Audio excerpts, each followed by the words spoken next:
அன்பர்களே, அன்னை மரியா தூய ஆவியாரால் கருவுற்றிருக்கிறார். புனிதர் சூசைக்கு அது தெரியாது. அவர் மிகுந்த வேதனைக்குள்ளாகிறார்.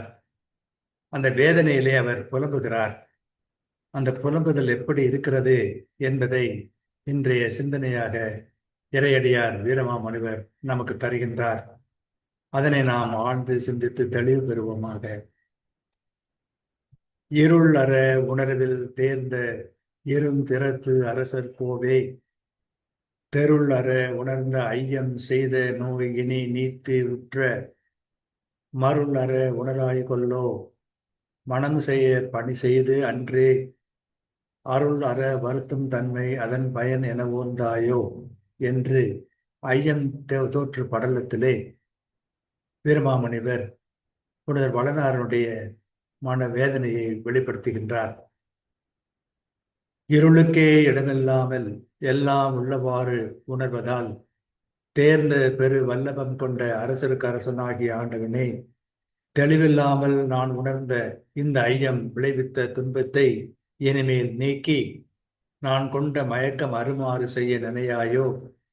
திருமணம் செய்து கொள்ள எனக்கு கட்டளையிட்டு கருணை இல்லாமல் என்னை இவ்வாறு வருத்தும் தன்மையே அதன் பயன் என்று அன்றே கருதினாயோ என்றெல்லாம் சொல்லி புனிதர் சூசேப்பர் வேதனைப்படுகிறார். இருளுக்கு இடமில்லை, உள்ளதை உள்ளவாறு அறிகிற வேந்தன் நீ. தெளிவின்றி ஐயம் கொண்டேன், அதன் துன்பம் பெரிது. எனது மயக்கத்தை நீக்க நினையாயோ.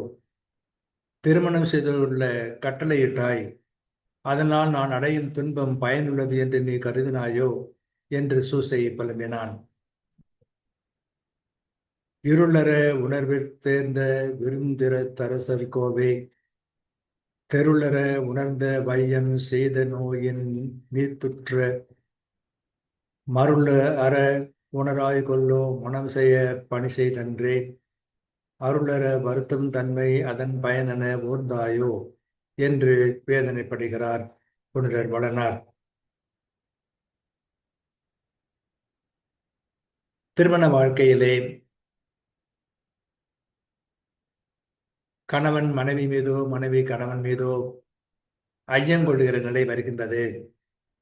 அப்படிப்பட்ட ஒரு ஐயங்கொண்ட ஒரு நிலையிலே புனிதர் வளனார் மிகவும் வேதனையுற்று மனம் வருந்தி துயருற்று புலம்பிக் கொண்டிருப்பதை பார்க்கிறோம்.